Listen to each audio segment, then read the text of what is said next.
kuvayo 14 kuva murongo wa mbere kushobora kwa 4 twumve ingene bashoboye kujabuka bava mu gihugu cy'ubuja, igihugu cya Egiputa. Exode 14 verset 1 à 4. Uhoraho abarira Mose ati, barira Abisirayeli bahindukire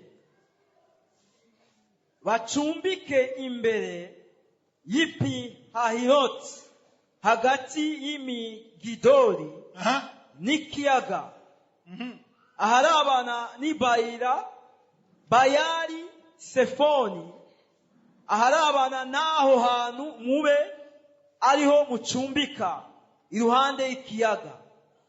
Farawo ahava yiyumvira ko Abisirayeli bazimiriye mu gihugu baciyemwo kandi ubugaragwa bwabamize. Maze umutima wa Farawo ngira ndawukomantaze abakurikire, nanje nzokwiheshereza icubahiro kuri Farawo no ku ngabo ziwe zose. Kandi Abanyegiputa bazomenya ko ndi Uhoraho. Nuko Abisirayeli babigenza batyo. Imana ishimwe. Nta kintu mwumva kidatomoye neza ngaha. Byose biratomoye. Bavuye muri Egiputa kubera iki? Kubera Faraho umwami wo muri Egiputa yagize gute? Akora bakurikira ngo agire gute? Abice. Ntiyashaka kubarekura, yashaka kubafata ababaja abacakara biyo bagume ngaho. Ariko ikintu kidasona neza avuze piyo. Nziko ko byanditse mu Bibiliya yayo. Ngo Farawo kugira abakurikire ngo byagenze gute? Ubwa mbere Farawo mazi nkuru yose abasoma ikiye gitabo cyose. Ubwa mbere yari yanse kubarekura gushika naho habaye indago 10 kugira atebe yemere kubarekura. Yari yanse gushika naho cyanyuma hapfuye abana b'imfura b'abahungu. Harimo n'umwana wiwe. Farawo ati abanda barekuye. Ariko rero bamaze kugenda, umvirize. Bagiye yabarekuye, banezerewe, bafashe ubutunzi, ntibasose gusa, basose afite ubutunzi bwose. Bageze kure bagiye, acavuga ati nakoze nabi, nakinye nabi, reka ndabakurikire sindabareka. Kubera iki yisubiye kujyaho? Kubera iki? Birasomye gute? Imana yagize gute? Yamukomanaje umutima imusunika kubakurikira. Kubera iki? Kugira yiheshe icubahiro. Iyi ni inkuru rero itanezereza abantu benshi. Nivyo Satani akugwanya, Satani agukurikira, Satani agutera ibibazo. Ariko ari ibibazo ushobora kubamo ari Imana yabitetse ku nyungu yawe. Kubera inyungu z'Imana, ku nyungu zawe, ku neza yawe no ku cyubahiro cy'Imana, hari igihe Imana ishobora kureka ibibazo bikaza. Amen. Kandi umwanya mwanze mu bidijere gatoya. Byanze bimanuke neza mu byumva. Mwumve ko Yesu bamuhamagaye Lazaro agwaye. Apana Lazaro rero wese umugenzi wa Yesu, inshuti ya Yesu. Barambwira ati wa mugenzi wawe nyaruka ari muri reanimation. Nibateba usanga ari muri koma. Nibateba undi muzo gatatu usanga kabaye. Yesu arikausha. Uzobisoma muri Yohana 11, sivyo? Yesu arikausha, aracece, kwa kivuga ngo arikausha. Kubera igihe bambaza kumuhamagira kubwira ngo yapfuye, Yesu avuze ngo iki? Ngo nanezerewe ko byabaye atariho ndi. Majambo nanezerewe ko yapfuye atariho ndi. Kuko Yesu yavuze ngo ijya ngwara siyo ijya ngwara niyo guhesha Imana icubahiro. Hari ibibazo ushobora kubamo byo guhesha Imana icubahiro. Vuga uti amen. Amen iragoye. Hari ibibazo ushobora kubamo Imana ibibona ikabireka. Kubera izikigira ikore. Kubera ishaka kukwigaragaza. Kuko niyakora igitangaza Imana izohabwa icubahiro. Imana ica mu nzira nyinshi, sivyo? Ariko twumvise yuko Imana muri yakomanaje umutima Farawo, imukomanaje umutima ngo abakurikire. dusome murongo 8:9 twumve ngene bakurikiye. Bakurikiye kubera bishatse, kubera Imana yamukomanaje umutima. Murongo 8:9 Nyabisapiyo. Nuko Uhoraho akomantaza umutima wa Farawo umwami wa Egiputa, akurikira Abisirayeli, kandi abo Bisirayeli bari bavuyeyo bashize amanga ko bamaze kwidegembya. Bamaze kwidegembya, bashize amanga. Nuko Abanyegiputa 9 gusa, gorokeye ku 9 gusa. 9 Abanyegiputa barabakurikira bari n'amafarasi n'imikogote byose bya Farawo, n'abagendera ku mafarasi n'izindi ngabo ziwe, babahambiriza aho bacumbitse hafi y'ikiyaga iruhande y'ipi Hahiroti aharabana n'Ibayoli Sefoni. Ashaka kubwira yuko Egiputa yari la puissance du monde nka Etats-Unis uno musi. Igisoda cyo muri Egiputa nje cyagikomeye kwisi yose. Abaje n'amafarasi nuvuga yuko bari kuzana n'amablende n'indege n'ibintu byose bari gufata abantu basanzwe abasivili. Bavyumva baje gufata kandi babagora bakurikiye babashikira abo twari mu gitondo nabwiye twasomye muri Yosuwa 3:5 igihe Imana yagire ko igitangaza yaravuze ati banza mwezwe sanctifié mwe sanctifié kuko ejo Imana izokora igitangaza. Yabivuze nka condition yuko ubwira ko igitangaza hakenewe sanctification. Kwezwa nabisiguye mu gitondo n'ubura bisubiramo, kwezwa no kwa ku ruhande utandukanya n'isi. Ushobora kuba warakijijwe ukigendera mu buzima bw'isi. Cyo gituma kwiye kumva yuko ukwiye kwezwa irugura umuryango Imana gukora ibitangaza. Hari ibintu bitaba mu buzima bwawe kubera utejejwe. Hari ikiganza cy'Imana kidakora kubera utejejwe. Je nabivuze mu gitondo sishaka kutebaho tuko dufite byinshi tuvuga. Nashaka ndabwira rero yuko ni vyiza ko wezwa. Wewe niba warakijijwe uve mu byaha urihana. Amen. Imana ishimwe urihana nubwo wakijijwe urakonfesa.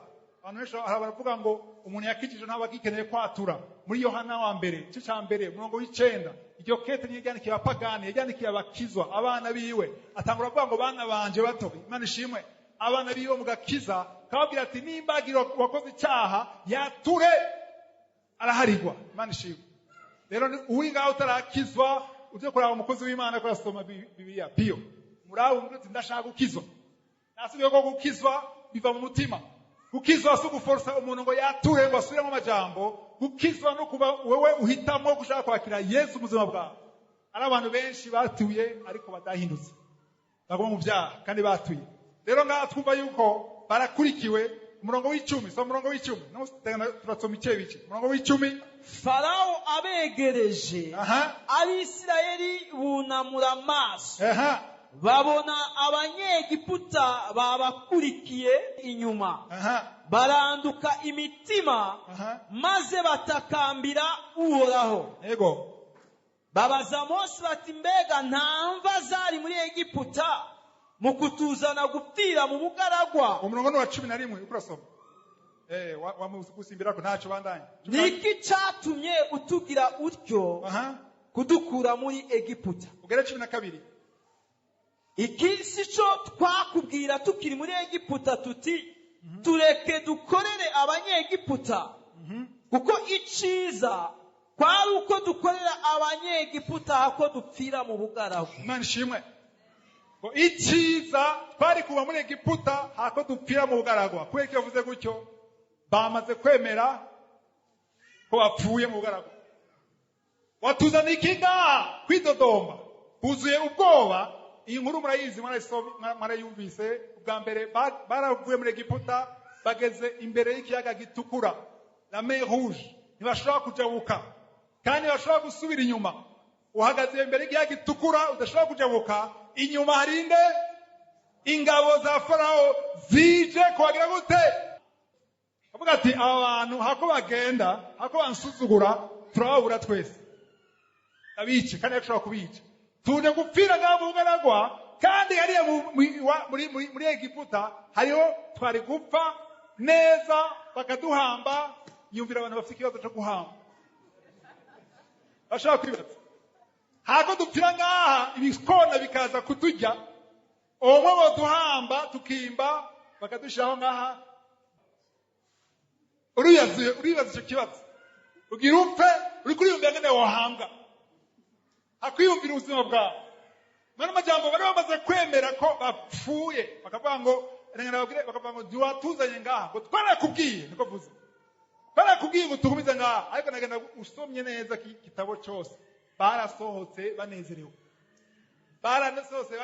bafite n'amakashi inzahabu banezerewe bavuga Imana yatubohoye bamaze kubona biya vyago 10 bavuyeyo volontairement nta numwe yaroheshe avuga ati ingo akanka ndaguma ngaha oya barasohotse ko na Farawo yavuga ati sinkibakeneye yavuga ati sinkibakeneye none umva atakora murenganya Mose iyo umuntu yakizi ntabura abayenganya ashaka kurenganya umugabo wiwe ashaka kurenganya umugore wiwe ibintu byose ni wewe uyu mwana ukasanga kwagiriza patron wawe ukagiriza pastori wawe ukagiriza umurongozi wawe Adamu yagirije nde umugore wiwe nawe yagiriza nde inzoka ariyo nde Satani nawe yagiriza nde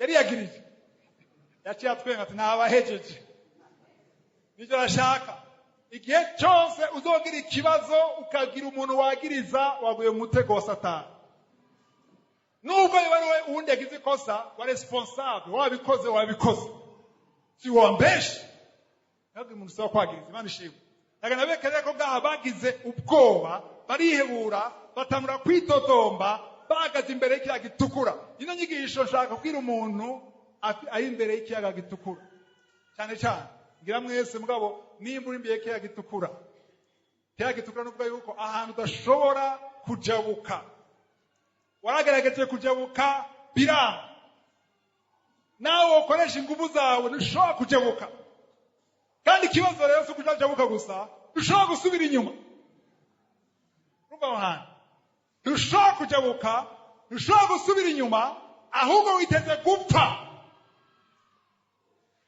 ushobora iki ngaho icyo bakora rero ni iki hakuraba iyindi nzira baravye Mose nimba ari abantu ba mbere bagira ibibazo n'abarongozi ikibazo cyose n'umurongozi bashaka Mose nibatuzanye ngaha umwanya wo gukora baragiriza Mose reka nabwire ntiyakorabwira Mose gusa bariko barakoma induru basemerera wasomye 12 warangije gute umurongo wa 12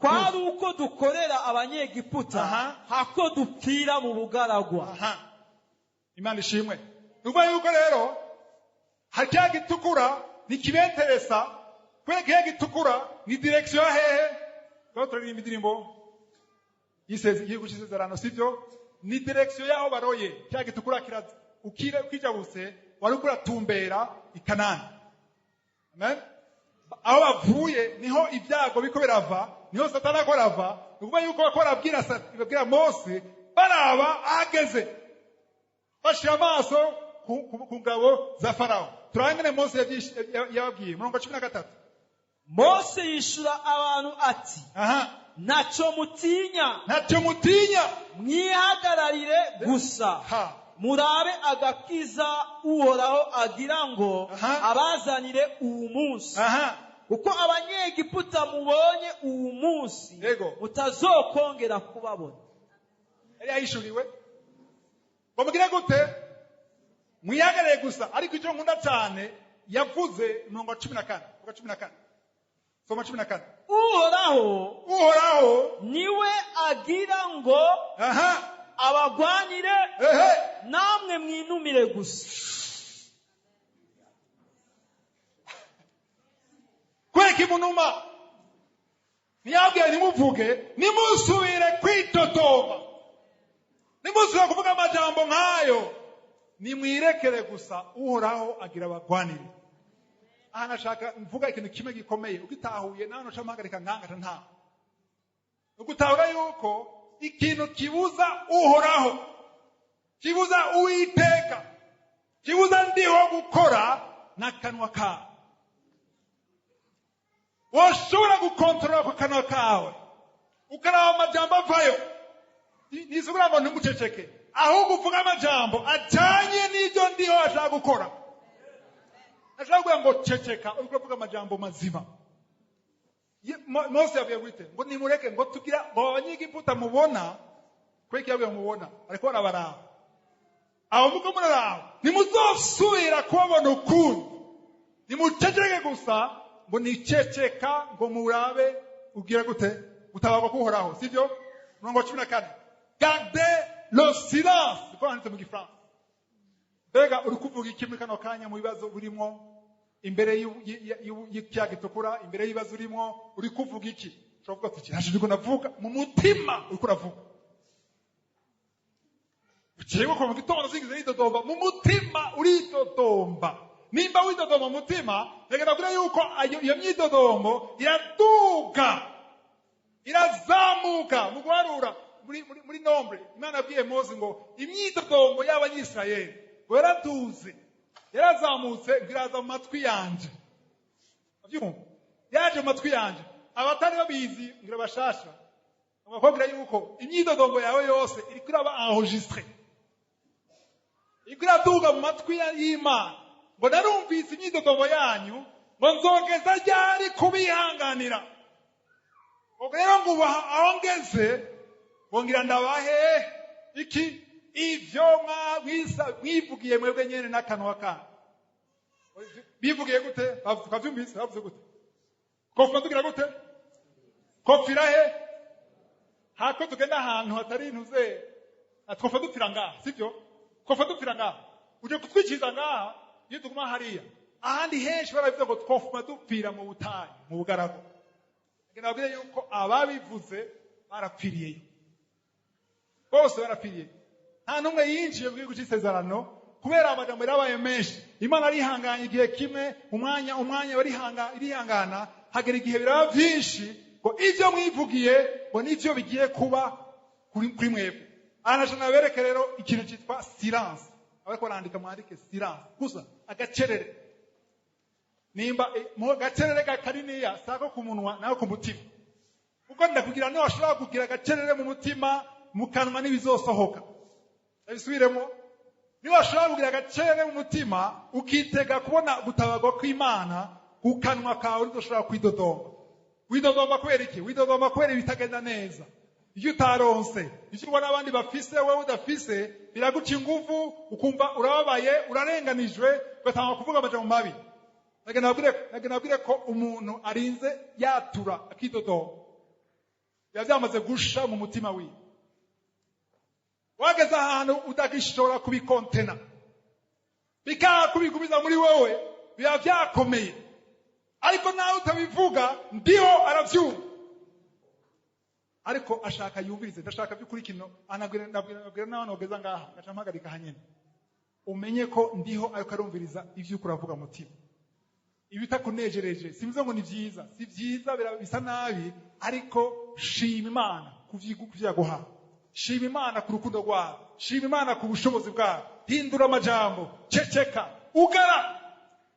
ugara inyidodombo yose iri mu kanwa kawe. Imana ishimwe. Ariko aha ni Mose yababwiye, ariko Imana nayo yababwiye gute? Murongo 15 niho hakomeye cyane. Verse 15. Mose asome muri Bibiliya. Uhoraho abaza Mose ati nigiki gitumye unakambira? Barira Abisirayeli bakomeze bagende. Wow. Nigiki gitumye unakambira? Igifaransa hanze gute? Kwereki uriko urakoma induru. Kiye. Mu Gifaransa iyo wanje uvuga ngo pourquoi c'est écrit? Kwereki uriko mu Gifaransa mu Cyongereza. Nabwire. Mose turonye mu 10 kangahe wa 15 wa 13 wa 14. Mose yabwiye nde? Turi mu nyigisho siniruka. Yabwiye Abanyisirayeli. None kwereki Imana yambwira ngo mu Kirundi bavuga ngo kwereki muko murantakambira. Mbega Mose yakora mutakambira. Mose ntiyari atakambira Imana. Mose yari yamaze kwakira igitangaza. Mose yari yizere igitangaza. Sivyo? Abariko baratakamba, abariko barakoma induru, abariko barasemerera n'Abanyisirayeli. Imana ikivuga gute mu 15 mu Gifaransa avuga ngo pourquoi c'est écrit? Kwereka izo nduru, kwereka ubwo gwamo. Kuko Imana ibaza ibintu izi. Imana yari gituma bakoma induru. Yari ibizi neza gusumba abariko bakoma induru nyene. Yari ibizi imbere yuko nakoma induru. Kubera iki koma induru? Kubera iki wihebura? Kubera iki widodomba? Amajambo yose uvuga nuko Imana yazi irakoza kubera iki. Haleluya. Ikimubwira gutere murongo 15 irabahaye solution. Umuntu wese agwaye agenda kwa muganga kwiyaronke umuti. Umuti urabonetse. Umuti uri hehe? Murongo 15. Mbwira ngo bwira. Imana yabwiye ngo genda ubwire. Yanumva. Wenda kuvyumva. Wewe mose uravyumva. Ariko genda ubabwire cyo bakwiye gukora kugira igitangazo gikoreke. Bakwiye gukora ikigapiyo. Kenzi ihera gute ngo bwira barira Abisirayeli bakomeze bagende. Hello. Nazo gusonza. Turi kumwe abatukumwe bagire gutyo. Kumego ni kwera ibirinjira muri mwe. Ndinga ndumva iyo kubirinjira niyo bitarinjira. Ndashaka mu byumve kuri verse 15. Ndabwire verse 15 mutayumvise simbandanye. Ashobora niko ndigisha. Mwayumvise? Hari ibintu bibiri by'iyuhushana. Verse 15. Hariho induru cyangwa gwamo hamwe n'iki? Oya, solution yabahaye ni yihe? Tuko turiga. Bakomeze bagende. Hari ibintu bibiri. Hariho gukoma induru, kwihebura, kwidodomba hamwe no kugira gute? Gukomeza urugendo. Bisiguriki? Wabyumvise? Bakora byakira. Bisigura yuko nushobora gukomeza urugendo uguma ukoma induru widodomba. Naho bihagaze rero. Igihe cyose uri kuri dodombera ikintu kitameze neza mu buzima bwawe wahagaze. Nta rugendo uri kurakomeza. Muri kwita ya mbere twabonye ko muri bagira bajabuke Yorodani abantu bamwe bagumye mu mahema barindiriye igitangaza mu mahema ariko kugira Yorodani yuguruke twasoma igice cya 3 Yorodani kugira yuguruke byasabwe ko abaherezi cyangwa abatamvyi haleluya bagira urugendo bagenda mu mazi bagakoza ikirenge bamaze koza ikirenge ikiyaga cyace cyuguruka. Haleluya. Mama yavyumvise. Utagiye hari ibintu byinshi tuzopfa byugurutse niwaguma wicaye. Niwaguma witotomba. Niwaguma uvuga ngene wagowe. Ngene Imana yakwayanse. Ngene ata chance ugira. Ngene wavutse mu muryango udatomoye. Okweki navutse muri uyu muryango. Kweki navutse gutya. Kubera iki jewe ngana gutya? Kweki ifite taye nkiyi, kweki nirabura gutya. Ariko amenye yanje vraiment. Kubera iki?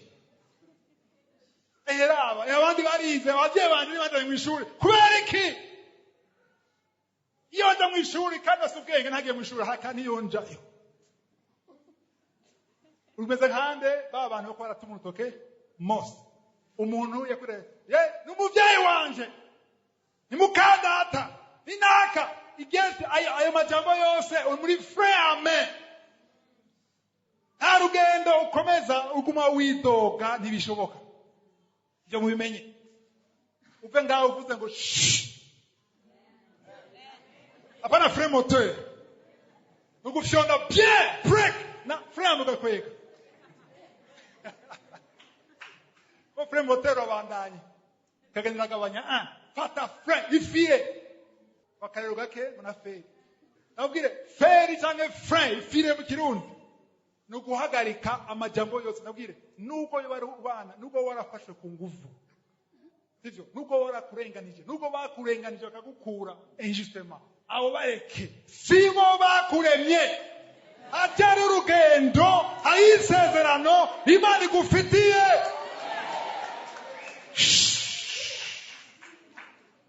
Akacere. Tuba turi biraki. Oya, vuga amajambo mazima. Vuga amajambo y'isezerano. Vuga amajambo ati uwatwemereye aracari ku ngoma. igihe cyose ari ku ngoma. Haleluya. Nta dayimoni. Ari igihe mpasenga nkumva nduzuye umuriro n'inkomezi. Habya ni nimba ari dayimoni nga ngene ubwire shobuja na Lucifer ndashaka kumbuza. Ndashaka kumbuza gushika aho mwe gushika igihe cyose ndiho ari ku ngoma. Nta bushobozi ndabwire ubushobozi bwinshi Satani afise nitwe tubumuha. Avuze ikintu kimwe mu gitito ya mbere barakanya bose. Bari kuvuga amen menshi ndakivuza cyane. Muracibuka abo twari kumwe. Navuze yuko umuntu ashima ariko arashira Yesu ku ngoma. Urako ari ku ngoma ariko arekonesa ko Yesu ari ku ngoma ari afite ubushobozi. Ariko umuntu aguma yidodomba ariko ashira Satani ku ngoma. Bose ashira numa kubera iki ntidushaka kumva ko Satani ashobora kuja ku ngoma. Satani aja ku ngoma y'ubuzima bwawe wowe umuhaye uburenganzira. Kuguma uvuga ibyo ariko arakora. Abisubiremo. Iyo kuva mu gitondo kuja ku mugoroba gumuvuga ibyo Satani ariko arakora. Mu muryango wacu twaragowe. Karande bose bameze kunuku nikura glorifia ibyo yakoze Satani. None kuguma bivuga basoka cyabiheba. Amuzuga cyabiheba. Ibaze nawe ntaka grand frère cousin twese dufise umuvumo umwe. Est-ce que umuvumo cubaho? None unakumva yo pole sana. Ntakida akubwira pole sana. Yo pole sana nayo uzogumuyumva nejo hirya yejo umwaka uza pole sana. Dukeneye pole sana. Dukeneye umunakura yugurura igihe gitukura ukagenda mu masezerano yawe.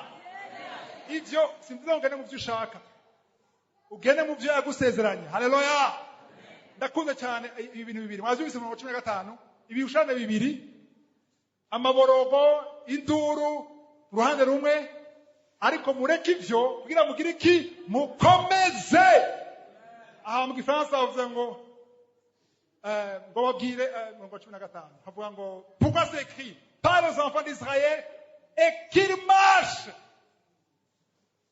Nyigisho nayise gute komeza urugendo. Haleluya. Nagenda kure yuko ubushobozi bw'Imana bwagaragaye kuri abakomeje urugendo. Amen. Cyagitukura cugutse kubera iki? Cugurutse kuri aba bumviye Mose. Haleluya. Muko mwankurikira barumviye Mose, barahagarara, baraceceka, barakuvuga amajambo mabi, baca bagira iki? Abo turi kumwe baca bagira iki? Baca bagira iki? Baretse kuvuga amajambo mabi baca bagira iki? Baca barakomeza, baca baratambuka, batumbera he? Batumbera he? Ikiyaga gitukura kandi cugaye. Batari bujuju. Bisa n'ubujuju. Wewe cya gitukura kiri ngaho uragenda. Uyo mwenyewe kirugaye. Wewe kugenda cugaye. Kubera rutagenda nticuguruka. Itondo twumvise yuko iyo atagenda bajya bahereze ngo aje gushira ikirenge amazi nayo kuguruka. Ikiyaga gitukura nicugurutse kubera kitinye abana ba Isirayeli. Cyagurutse kubera gitinye presence y'Imana. Ubushobozi bw'Imana. Nimubyumve yuko iyo uretse kwidodomba ugashima Imana mu bibazo ukweze presence y'Imana. Presence y'Imana muracumva kubaho kw'Imana. Ubushobozi bw'Imana bumanutse muri wewe, ikiyaga gitukura kiratinya presence y'Imana. Muri bagitero amadayimoni abonye Yesu akiri kure yakomye induru. Uje kutwica ataragera kubera iki? Babonye presence y'Imana.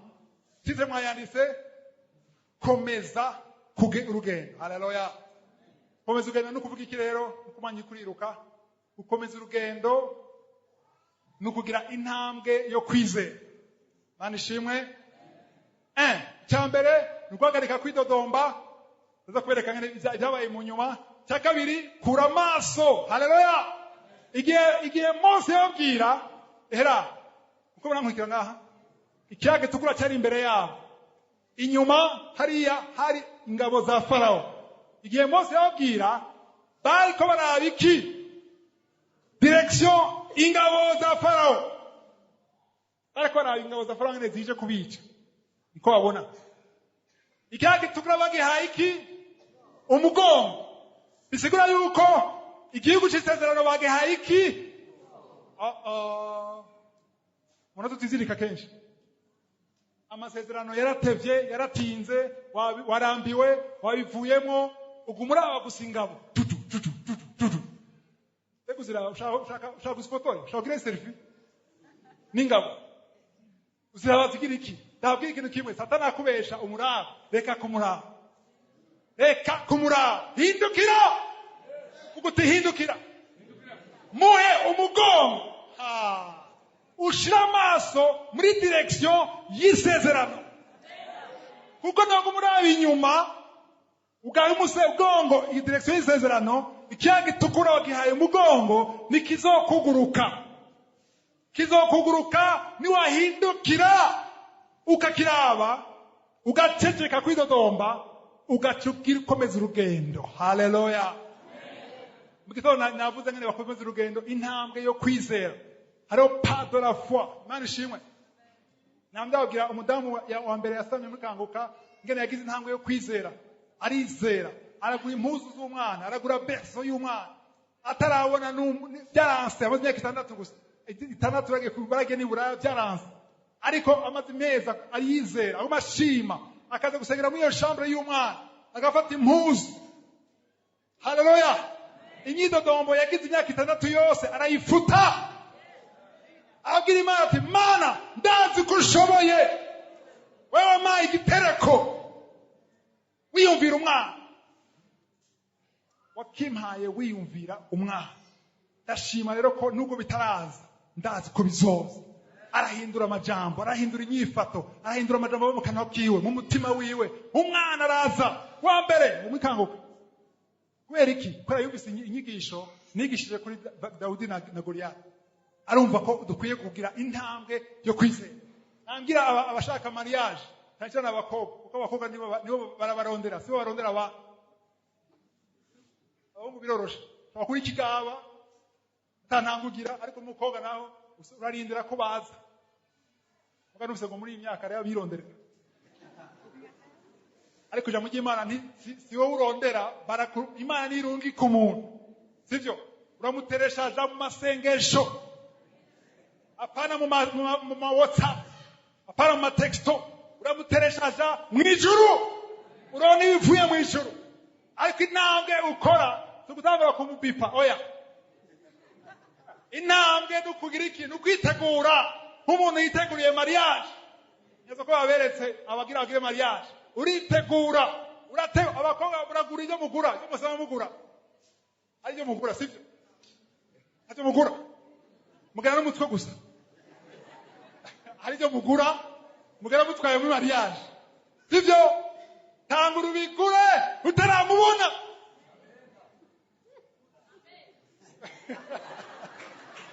Mukomera amashyi. Bigure nk'umuntu yiteze haleluya. Ariho nayo giye avuga ngo umugabo babwire bagure ibitabora.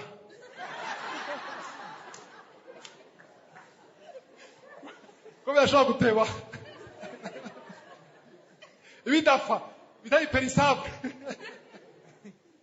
Nabwiye ikintu kimwe, igikenewe si ibyo ugura, ni intambwe wagize. Haleluya. Nuko wakomeje urugendo. Haleluya. Ndakunda abagore bamaze imyaka myinshi bataravyara, batarasama. Babaje tufise abana banga, hari abacabesha ngo mfise 2. Atanu bararo. Ariko ndakunda kuvuga ngo ufite abana ngo ntibaraboneka. Apava ngo vyaranse, oya, ntibaraboneka. Nibyo ari mu nzira. Ari umukobwa nigeze kwaza ni kera, niba ari kazo kibaza Satana akoresha. Ahura waza, "Nubu nta muntu." Nimba ukunda mushikawe muri Kristo, ntuzoromoza ngo nubu. Agize mariage kwezi kwa mbere. None mupima shari ikintu ndabwiye kuba wasiriveya mwebwe nibyaba azokubarira niyaronka umufiyanse azokubarira ariko gidango n'ubu nta kintu turakoreshwa na satani cyo gituma Yesu yabwiye Petero ngo vinyuma satani uyazana urukundo kuko kurakoreshwa haleluya amajwi ya satani ni kuyukara ariko witegure navuga yuko iterekeye akazi mu gitondo ndabisubiramo umuntu ashaka akazi amaze igihe adakora navuze yuko hari intambwe ukora ugakomeza ukagira urugendo rw'akazi akazi uri tari kimuga ushobora gukora hari icyo ushoboye naba icyo ushoboye ukore none ko depoje hose atampamagara gituma ataguhamagara ni kubera bazi ko ushaka baho amafaranga ariko umuntu by'ukuri abona ko usari kura mu runda rw'amafaranga abona ko ushaka gukora bamubwira ati jye munyemerere ndaje gukora nta n'ifaranga ndabasaba abona kuze kurabesha umutipe ashaka kuncamwo ariko ndaza abantu bakoze gutyo bakabemera gukora atamafaranga basabye akazi karahari urashobora gukora wikora weretse wagize intambwe yo kwizera ko Imana izoguha akazi aho kazi kawe mu kwizera Imana izocamwo uronka akazi kagwa amafaranga yo kubaho ndaza umuntu kera tugikizwa muri quartier yama mu bitaro imisi yose muri chômage yavuga ati je gishomeri ariko zizakuri gishomeri kimwe kijyama gushaka saa 3 muhira aravyuka akoga n'abagiye ku kazi yavyuka wa muri quartier imwe akavyuka mu gitondo akambara nk'ugiye ku kazi n'abamoza no usigaye gukora hinda akora nyene none kubuza ngata kimu contribute ni harakera mukane ko nakora bone mu stage iyo stage yazeriyo yagera mu bitaro kuri clinique kuvuga ubutumwa amashambra yose agenda muri clinique kuvuga ubutumwa mide gataha ndagodotse akazi bana yamuhaye abantu bacamwifuza no munsi bavugira muri Amerika ariko yamaze hafi umwaka atonda adaronka n'imeya n'ifaranga nari kwera avuga ati Imana izompezagira ninakora amwishengero amwicaye hari probe hasa neza hari abantu bahakoropa badahembwa aha akazi nako abantu barahishuriwe haleluya ntuzobikora ngo nuko ntakora oya bikora kora hariho besoin mwishengero hariho besoin mu bitaro hariho besoin muri prison hariho besoin hariho ama-association hariho ama-entreprise akeneye volontaire kwe kutagenda gukora kiri intambwe Imana ishimwe witegure nk'umuntu azi yuko hari ikintu Imana igira ikore Imana ishimwe soma mu 16 verse 16 nawe umanike inkoni yawe uramvure ukuboko hejuru y'ikiyaga ugitandukanye Abisirayeli bace hagati mu kiyaga nko ku musozi haleluya ubwa mbere wumvise 15 yuko hari itandukaniro mureke kwidodomba mureke kurira mureke kuvuga amajambo mukomeze ivyo ariko kugira bakomeze Imana abiye Mose fata inkoni uyirabishehe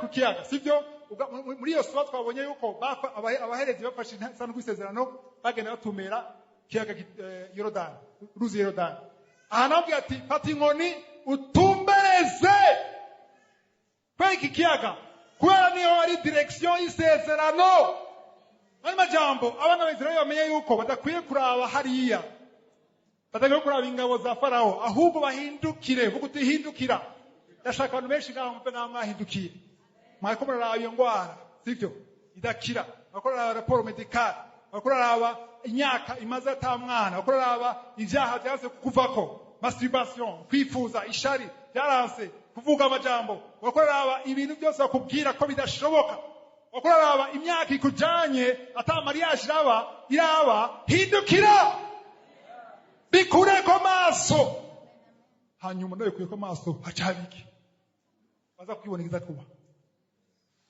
bikure ko maso ushira amaso ku by'Imana yasezeranye ushira amaso ku mugambi w'Imana ushira amaso icyo cyaha gitukura gihange ntukirabe gusa ntimurabane ingwe oya tambuka komeza Imana ishimwe. Rero Imana igira ikora igitangaza. Ariko nakunda gose nkunda cyane nshaka pia soma. Mungo 17 na 18. Ngira nongere ku minota. Nanje raba ndakomanaza imitima y'abanyegiputa nabo bahace. Bazogeza ngaho. Yakurira ko jima. Wewe ngo niko muraryoheko. Nakayewa kumufise. Na apeti. Yagi arikiye mani kurasoma Bible jenyene, akome nduru jenyene. Hey! Abantu barenga bati wa muntu yadakoranyeko. Nijenyene mu cyumba nga. Hey! Nanda ryohewe numvise ngo ugambere Imana akomanaje umutima nde. Ubu naho n'abanyegiputa abakomanaza umutima. Kugira bakome gute babakurikire. Imana no mu strategy sibyo? Ngo bagire ngo bakomane muzima hanyuma naguciyemo ushaka gusurabaneza aho nyine nakase. Ngo nabo bahace babakurikire maze mbone kwihesha icyubahiro kuri Farao ku ngabo ziwe zose ku mikogote yiwe ku bagendera ku mafarasi biwe. Haleluya. Abanyegiputa niho bazomenya yuko nduhoraho ninamara kwihesha icyubahiro kuri Farao imikogote yiwe no ku bagendera ku mafarasi biwe. None abo bantu bari ku mafarasi bazomukurikira bazobakurikira baje mu mazi bapfe bose. None bazomenya gute ko Imana ikomeye kandi bapfuye? Bazomenya gute? Abasigaye bazomenya ati ingabo zacu, ababerevere bacu, abakomando bacu. Amadayimoni azokubitwa abakoreshwa nawe babone ati yamana yawe. Yamana yawe birakomeye. Imana ishimwe. Mungo 19 tunyarutse mwanya ukuragenda. Maze umumarayika w'Imana yahora abagenda imbere. Keza gatoya. Uko murakurikira neza yo karasoma akovuga ikirundi urumva ikirundi mwese. Umumarayika w'Imana igihe Imana yatuba Mose ugenda yamuze ati nzoga umumarayika aje imbere yawe. Uwo marayika yahora agenda imbere. Uvuga yuko igihe cyose bidodomba hari umumarayika ari imbere yabo. Munkurikire neza turi kumwe. Uwo marayika ari hagati y'Abanyisirayeli n'ikiyaga gitukura. Yari hagati. Ariko Abanyisirayeli bahaye umugongo marayika. Bahaye umugongo marayika.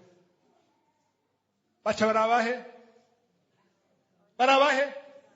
barabi ingabo za Farao. Musabo marayika yari ngaha nkurikira neza. Marayika yari ngaha ikiyaga gitukura nabo bari ngaha. Hakuraho marayika w'Imana kuraba imbere bacha bahindukira gutya. Ariko Imana yabwiye ati hindura position. Amen. Changement de position. Nimusure kuraba ingabo hindukira marayika gitukura. Hagati yabo rero ikiyaga gitukura hari marayika w'Imana. Haleluya. Ibikomeye ngenda babwire rero munkurikire abashonje mwihangane ntimupfa. Turi kumwe mwese. Turi kumwe. Ngiramvuga ibintu bikomeye cyane. Bishobora guhindura ubuzima bwawe. Niba kura amaso kuriya byago urimo, biriya ndwara urimo, kare karenganya urimo, biye situation zituguruka kabikura ku maso ugahindukira. Alikobwira abantu bakijiju. Hana rwo bose abakiriye Yesu, takiriye Yesu ntuze kuvanganda nimba wumva ushaka muri aho niko navuga ube ngaho wakijiju. Sivyo? Bayinduwa hindukira ukaraba direction. Mose yerekanye nuvuga direction y'isezerano. Uniyo marayika yahora ari ngaha atahindura position. Atahindura position. Atajahe umugongo wawe. Taja hariya. Harigi marayika anakuzibira. Marubi Nombre 22 34 35. Wari uracanye kubara 22 34 hari intwari ndokobwa ane wavuye mu bwami bw'Imana ukasoma marayika arazibiye indogoba yawe ane yawe shiraho ivuga ati si jewe ko yikubita ikakugenda kubera iki wasubira mu bwami bw'Imana rero umarayika ari ngaha aca aje inyuma bandanya kuri yahora umarayika yahora abagenda imbere avayo aca imbere agaruka inyuma yabo haleluya bandanya ya nkingi y'igicu iva imbere yabo iraza ihagarara inyuma yabo byose kwera bahinduye position uguti hindura position niwahindura position no mu ijuru no mu kirere dans le monde spirituel birahinduka umarayika arahinduka inkingi irahinduka iravaho yariri ikaja inyuma kubera iki yagiye inyuma kubera ariho ari danger yagiye inyuma hagati y'abana ba Israeli n'abansi wewe urahanga abansi hagati yawo n'umwansi hari vide uguti vide haragaragara nimba shaka umarayika aza hagati atagutangira magarika basimana ko biryoshe no manda arenze ngira iminota ingana ibintu bishuje gose inkuru itarakora hasi Yose ibintu biryoshe ntashaka gutahana ndabitahane abashaka ko ndabitanga ni bande nta naramwatiye okay abashaka ko nkomeza ni bande ndakomeje rero ntimwidodombe mwampaye rusha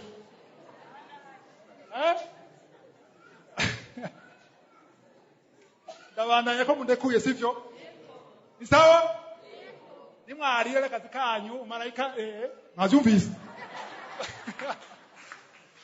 nimuzoye kwidodomba haleluya umarayika hindura position kubera attitude inyifato yawe amajambo uvuga au position yawe yatuma umarayika hindura position wahejega pio urihanganira bimenyereye sivyo 19 wahejeje waisomye 19 soma 20 mwanyiro nyarugiye ija hagati y'ingabo z'abanyegiputa ija hagati yarabasamaye maze umumarayika w'Imana yahora abagenda imbere avayo agaruka inyuma yabo ya nkingi y'igicu iva imbere yabo iraza ihagarara inyuma yabo keza ngaho gatoya mviriza inkingi y'igicu niyo bakurikira mu bisanzwe sivyo ariko yagiye inyuma ariko ntibasubiye inyuma igituma yagiye inyuma hariho mission n'umarayika yagiye inyuma bandanya 20 rero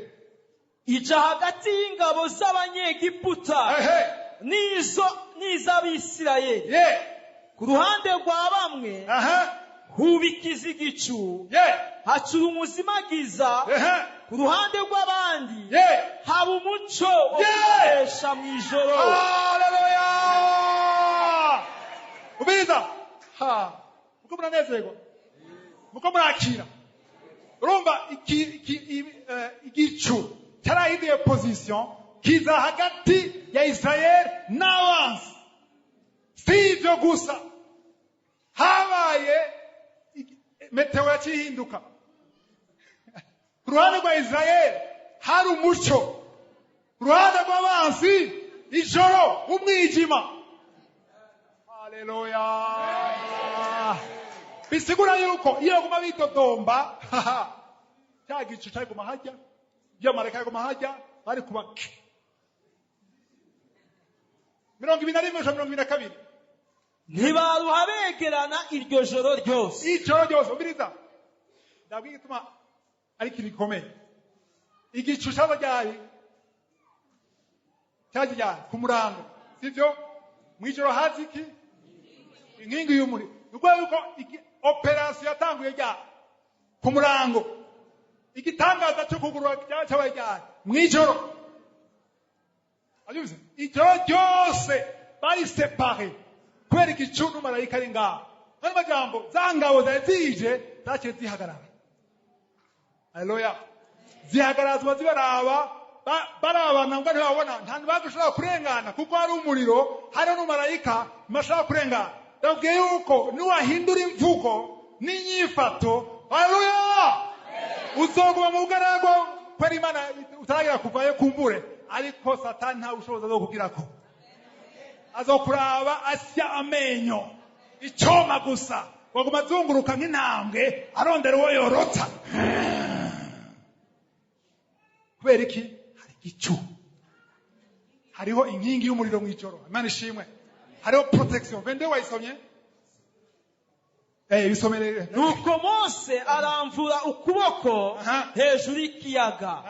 Uhoraho ahuhutisha umuyaga mwinshi uvuye mu buseruko ukesha ijoro ryose. Haleluya. Usubiza ikiyaga inyuma, amazi ayagabanyamo kubiri, ahindura ikiyaga ahumutse. Haleluya. Maze Abisirayeli baca hagati mu kiyaga n'abaca ku musozi. Amazi ababera nk'uruhome mu buryo n'ibubamfu. 30 nyarusa 30 30 nyarusa. Uko niko Uhoraho yakijije Abisirayeli kuri uwo munsi, abakura mu maboko y'Abanyegiputa. Maze Abisirayeli bibonera imivyimba y'Abanyegiputa irambaraye ku isezero ry'ikiyaga. Shaka 28 bumva iyo mivyimba yariyo 28. Nuko amazi araterana. 27 à 28. Nuko Mose aramvura ukuboko hejuru y'ikiyaga, umutwenzi utambitse ikiyaga gisubira mu nzira yacu. Maze Abanyegiputa bagize ngo barahunga, Uhoraho abacurikiraniriza mu kiyaga. Nuko amazi araterana arengera imikogote n'abagendera ku mafarasi. Haleluya. Mbere n'ingabo za Farawo zose zari zigiye mu kiyaga zikurikiye Abisirayeli, ntiharokokamo n'umwe na n'umwe. Imana ishimwe. Barajabutse hari humye ngaha amazi yamaye igihome, no ngaha igihome abantu barenga umuriyoni barajabuka bararengana.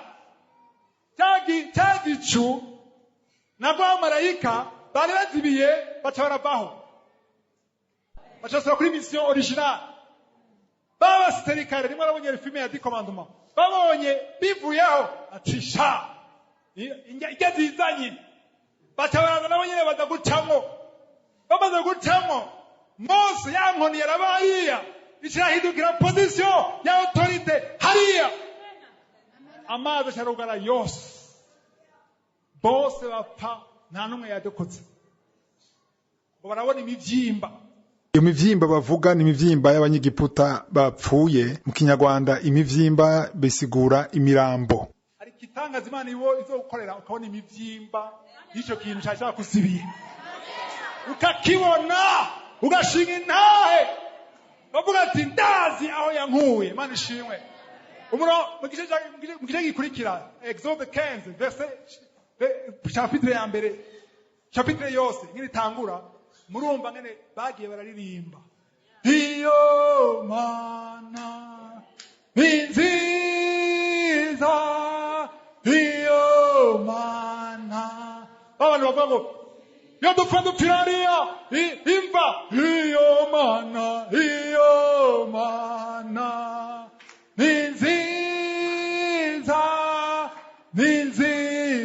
nziza. Turarangije n'umurongo wa nyuma 31. Haleluya. 31.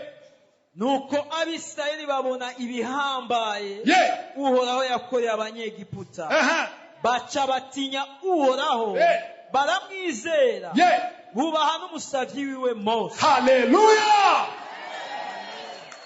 Ariko ndabakomeye amashi y'Abanyisirayeli, komeye amashima kuko bari bigaba, bagiye kuwemera kuko babonye nibatoma. Nuwe nkabo, haleluya, uwe nka Mose yemera kugira jabuke kicugaye, wemera kugira ushike hacugaye, wemera kugira gukira igwa idakira, wemera ko iyo mariage izoba atandugurondera, wemera ko uwo mwana azoza uri muri menopause, kuko imana yacu niyo kubaho. Imana yacu si Bayali, imana yacu ni Adona, imana yacu ni Elkibo, imana yacu ni Elion, ni El Shaddai. Mwamuruka dusenge. Haleluya, haleluya, haleluya.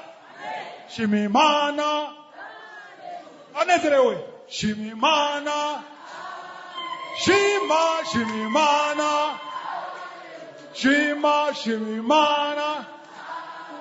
Sifu Bwana, sifu Bwana, sifu Bwana, oh sifu Bwana. El Shaddai, ndagushima kuri Imana, ndagushima kwijambo birasanzwe. Urakoze kuri Alpha ukaba Omega. Ninde yoga imbere yawe? Ibidashoboka birashoboka imbere yawe, ibyapfuye birazuka. Ndasengeye umuntu wese ari hano, ndasengeye wanyumvirije hano, ndasengeye kuri radio, ndasengeye kuri internet, kugira uzakumva ino message wese amenye ko muri ijuru hari Imana. Imana irema ikuye mu mukungugu, ikuye mu butaka, ikarema ibidashoboka bigashoboka. Ndagushima kuri Alpha na Omega. Icyubahiro kibe cyawe, unebe idashira, mu izina rya Yesu, amen.